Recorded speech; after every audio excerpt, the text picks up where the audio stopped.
Hello everyone, good morning সকলকে। চলে এসে আজকের একটা আবার নতুন ভিডিও নিয়ে। তো চলুন আজকের দিনটা শুরু করা যাক।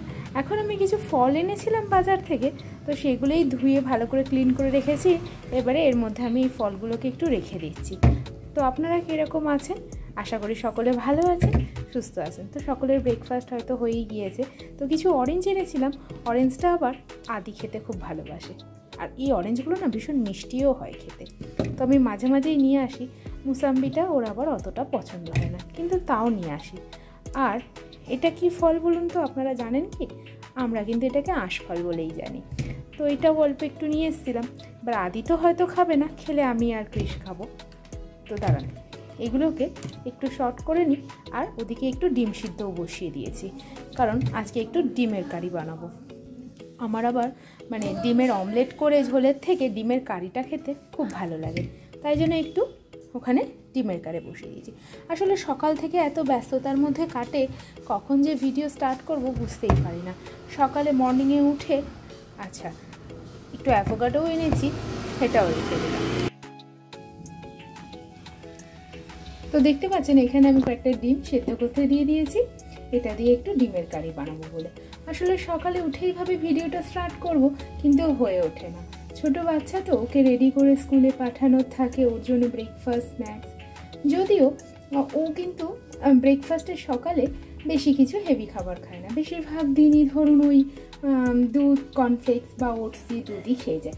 তো চলুন ডিমটা সেদ্ধ হোক, ততক্ষণে আমি অন্য কাজগুলো করে আপনার সাথে ফিরে আসছি। ডিমের কারিটা কীভাবে বানাবো আজকে আপনাদের সাথে শেয়ার করবো। আমি কিন্তু পটল দিয়ে ডিমের কারি বানাবো, তো দেখবেন আপনারা কেমন লাগে আপনাদের।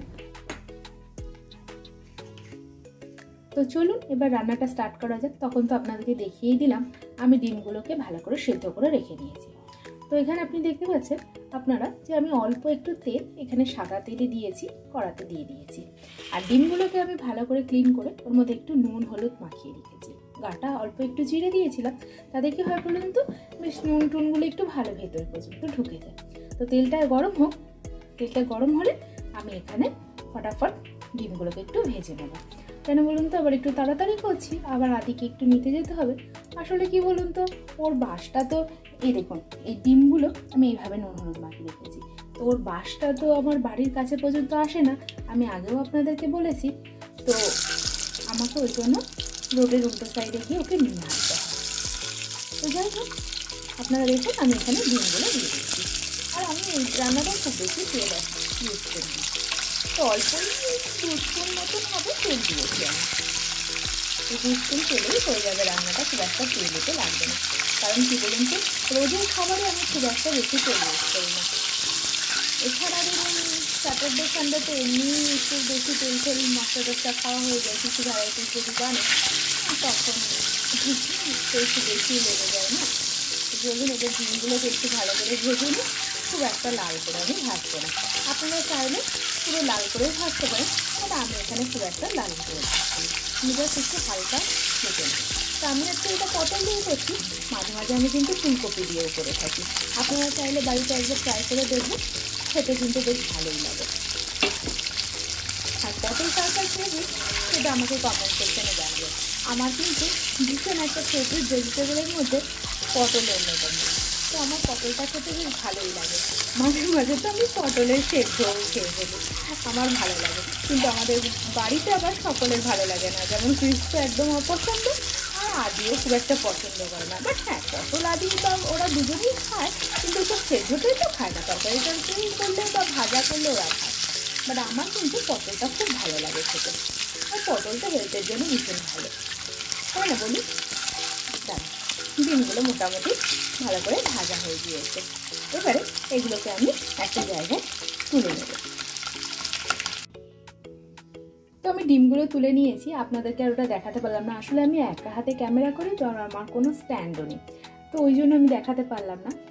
তো চলুন ওই তেলের মধ্যে এবারে আমি 2টো তেজপাতা অ্যাড করে দিচ্ছি, আর একটু গোটা গরম মশলা আর কিছুটা পরিমাণে জিরেও আমি অ্যাড করে দিলাম।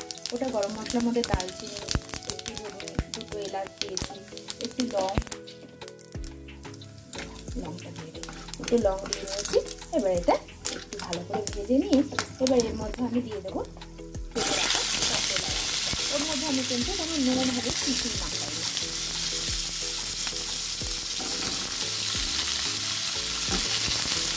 আমি আগে থেকে পটলটা ভেজে নিয়ে একসাথেই আলু আর পটলটা ভালো করে ভেজে নেব।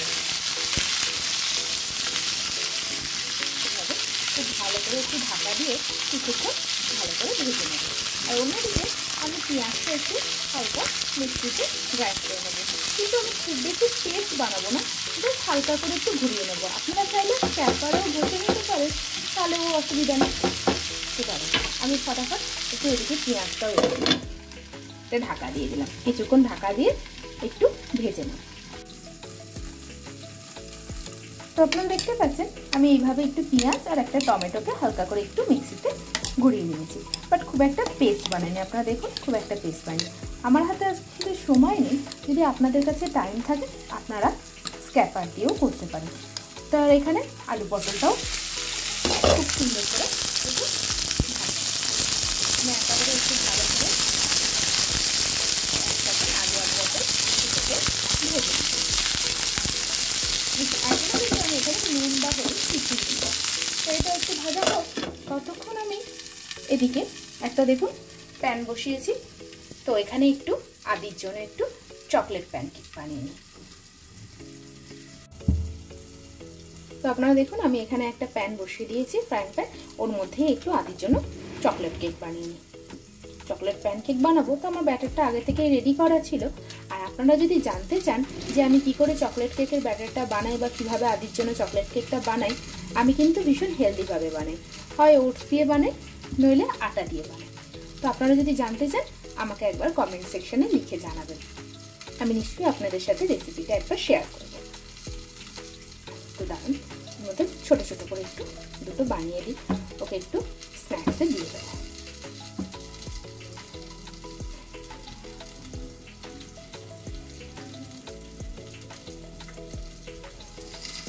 খুব একটা বড় হলেও আবার ও নেবে না, তাই জন্য একটু ছোট ছোট করে বানালাম। তো আপনারা দেখুন এখানে কিন্তু আমার আলু পটলটা মোটামুটি খুব সুন্দরভাবে ভাজা হয়ে গিয়েছে। এবারে এর মধ্যে আমি একটু নুন আর একটু হলুদ অ্যাড করে দেব। আসলে একা হাতে ক্যামেরা করি তো একটু অসুবিধা হয়। টেস্ট অনুযায়ী একটু সল্ট দিয়ে দিচ্ছি আর একটু হলুদ দিয়ে দেবো, দিয়ে কিছুক্ষণ দিয়ে রেখে দেবো। তাহলে কী হবে বলুন তো, আলুটা একটু নরম হয়ে যাবে।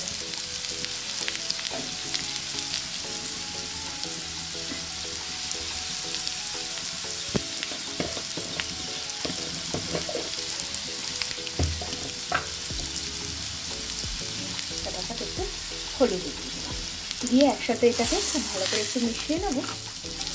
একটু ভালো করে মিশিয়ে এবারে এটাকে একটু ঢাকা দিয়ে কিছুক্ষণের জন্য রেখে দেবো। তাহলে আলুটা সেদ্ধ হয়ে গেলে একটু হালকা, খুব বেশি একটা সেদ্ধ হবে না। আর এদিকেও দেখুন প্যানকেকটা মোটামুটি আমার হয়ে এসেছে। দাঁড়ান এটা একটু উল্টে দিই। প্যানকেকটা এরকম হবে।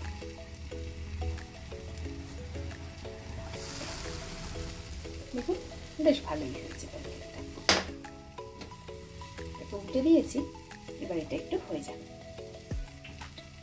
দুটো কাজই একসাথে হয়ে যাবে একটু তাড়াতাড়ি। তো এবার এটাকে উল্টে দিয়েছি, এবার দেখুন এটা একটু ভালো করে হয়ে যাক, তারপর নামিয়ে নেব। তো আলু পটলগুলো মোটামুটি ভাজা হয়ে গিয়েছে। এবার এরকম সময় আমি এর মধ্যে অ্যাড করে দিচ্ছি একটু আদা রসুনের বাটা।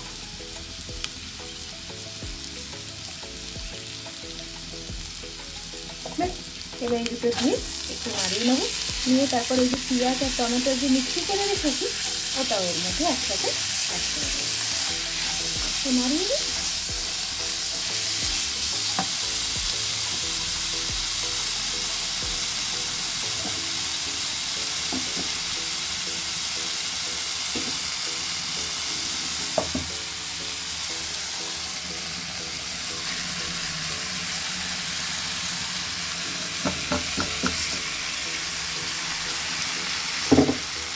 তো এখানে আমি পেঁয়াজ বাটা আর টমেটো বাটাটাও অ্যাড করে দেবো। এবার দিয়ে এটা কিছুক্ষণ আমি একটু ভালো করে নেড়ে চেড়ে ভেজে নেব। গ্যাসটা কিন্তু এই সময় একটু মিডিয়াম ফ্লেমেই রাখবে। তো এটা একটু আপনারা দেখুন আমি ভালো করে এগুলো একসাথে মিশিয়ে নিয়েছি। এবার এর মধ্যে অ্যাড করে দিচ্ছি আমি 1 স্পুন মতো ধনে পাতা, মানে কোরিয়ান্ডারের পাতা। আমি কিন্তু কোনো ধরুন ডিম বা চিকেন মাটনের মধ্যে জিরের গুঁড়ো ইউজ করি না। আপনারা চাইলে দিতে পারেন, বাট আমি কিন্তু দিই না। আমি যে কোনো ভেজ রান্নায় বেশিরভাগ টাইম জিরের গুঁড়োটা ইউজ করি, বাট ফিশেও দিই, কিন্তু চিকেন মাটন বা ডিমে আমি ইউজ করি না। সকালবেলা আজকে আদির জন্য আমি স্প্রিং রোল বানিয়েছিলাম। ভেবেছিলাম রেসিপিটা আপনাদের সাথে শেয়ার করবো, কিন্তু আমার ওই সময় সত্যি একদম ভিডিও করার সময় থাকে না সকালের দিকটা। যদি কোনো সময় অন্য টাইমে করি আপনাদের সাথে শেয়ার করবো। আমি কিন্তু খুব হেলদিভাবেই ওর জন্য স্প্রিং রোলটা বানিয়ে দিই, সব রকম ভেজিটেবল দিয়ে। কারণ অনেক সময় বাচ্চারা ভেজিটেবল খেতে চায় না, এরকম হয়নি। কিন্তু আদি জানেন তো মোটামুটি সব ধরনেরই ভেজিটেবল খায়, তাতে আমার খুব একটা অসুবিধা হয় না। তো চলুন, এবার সব মশলা দেওয়া হয়ে গেছে, এটাকে কিছুক্ষণ ঢেকে একটু রান্না করুন, কিছুক্ষণ ঢাকা দিয়ে রান্না করুন।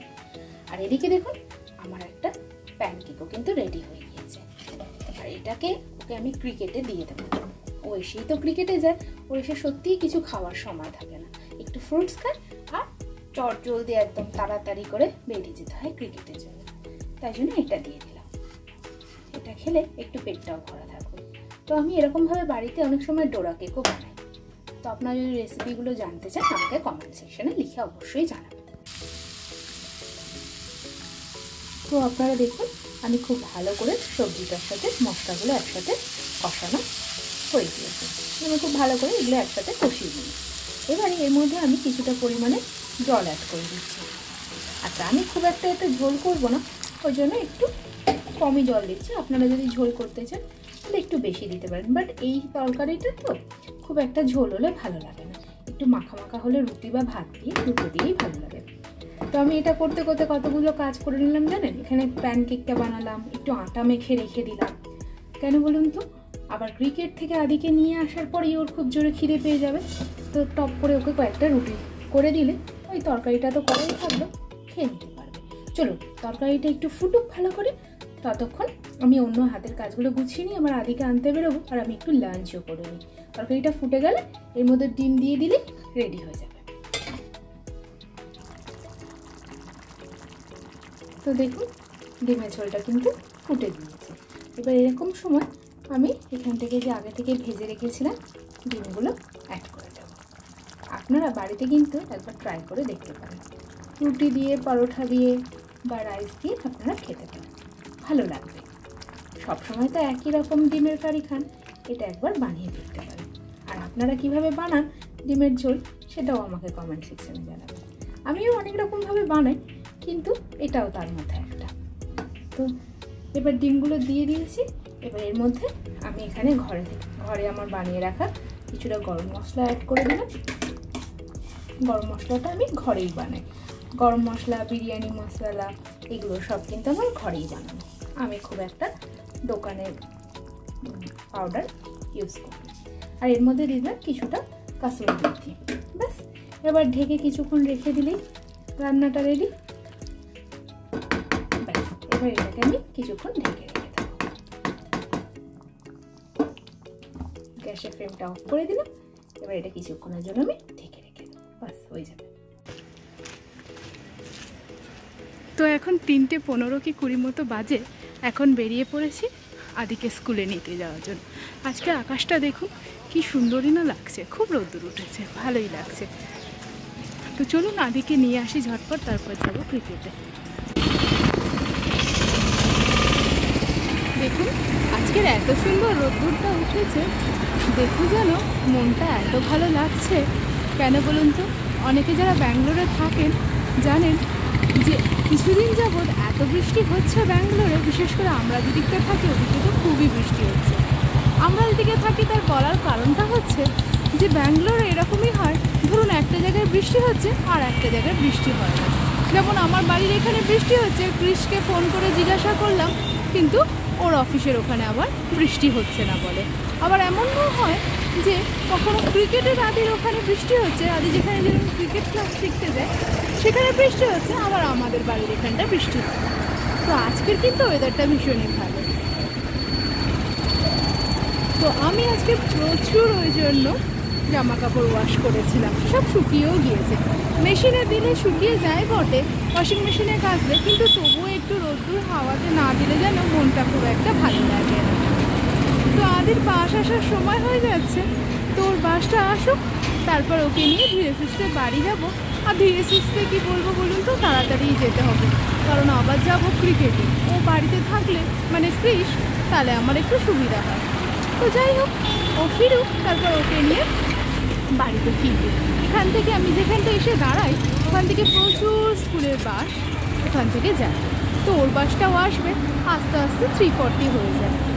তো আমার বাড়ির কাছে যদি বাসটা যেত তাহলে খুবই ভালো হতো, কিন্তু কি করা যাবে বলুন, সব কিছু তো সবসময় হাতের কাছে থাকে না। তো চলুন, ও আসুক, ওকে নিয়ে বাড়িতে।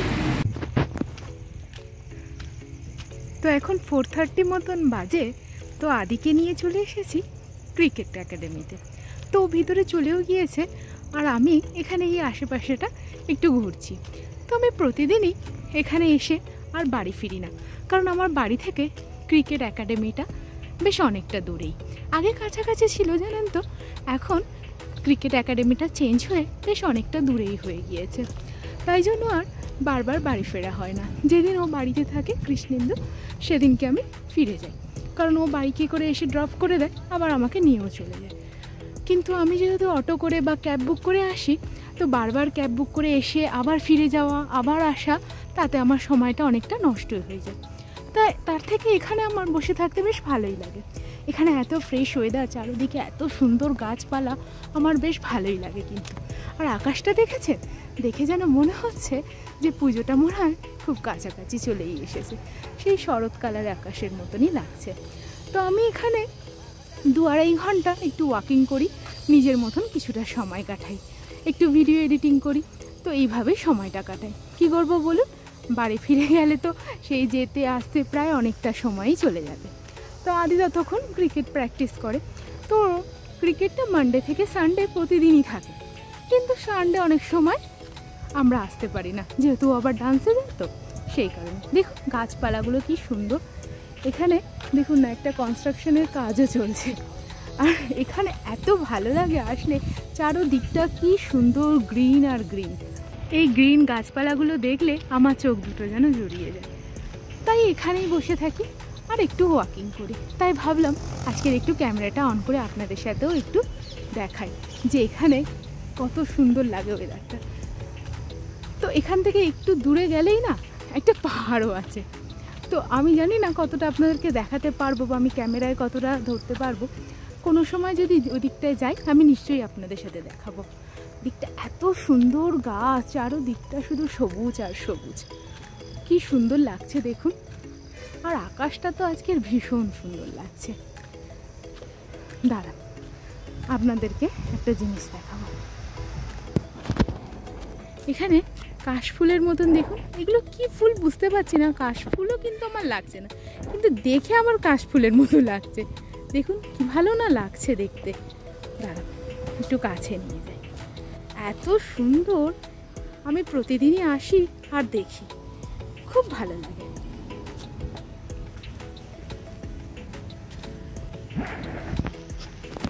অবশ্য আগে যেখানে ওর ক্রিকেট একাডেমিটা ছিল, সেটা বড্ড ছোটও ছিল, আর ওখানে অত গাছপালা প্রাকৃতিক সৌন্দর্যটাও ছিল না। এখানে আসতে একটু হয়তো আমাদের একটু অসুবিধা হয়, কিন্তু এখানের যে প্রাকৃতিক সৌন্দর্যটা দেখে যেন মনটা ভরে যায়, তাই না বলুন? আসলে ব্যাঙ্গালোরে অনেক জায়গায় এরকম আছে। তো চলুন, আমি এইভাবে তো কিছুক্ষণ ওয়াকিং করতেই থাকবো, কিন্তু আপনাদের সাথে দেখা হবে আবার কালকে। তা আজকের ভিডিওটা আমি এই পর্যন্তই রাখলাম। যদি আপনাদের আমার ভিডিওটা ভালো লেগে থাকে, ছেড়ে যাওয়ার আগে একটা লাইক, শেয়ার, সাবস্ক্রাইব করতে ভুলবেন না কিন্তু। প্লিজ প্লিজ প্লিজ সাবস্ক্রাইব করবেন আমার চ্যানেলটাকে, আর কমেন্ট সেকশনে জানাবেন আমার এই ভিডিওগুলো আপনাদের কীরকম লাগছে। যদি ভালো লেগে থাকে তাহলে সেটাও কমেন্টসে লিখবেন।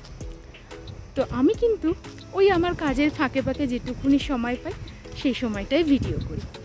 শুধু প্রথমে শুরু করেছিলাম শুধু মানে কুকিং ভিডিও দিয়ে, এখন ভাবলাম শুধু কুকিং ভিডিওই কেন, সারাদিনে যা যা করি সেটারই কিছু ছোট ছোট ক্লিপ নিয়ে আপনাদের সাথে দেখাবো। সারাদিনটা তো আমার ভীষণ ব্যস্ততার মধ্যে কাটে, আর আমি না ব্যস্ত থাকতেই ভালোবাসি। আমার ফ্রি থাকলে যেন মনে হয় কি করব, সময়টা কি করে পাস করব।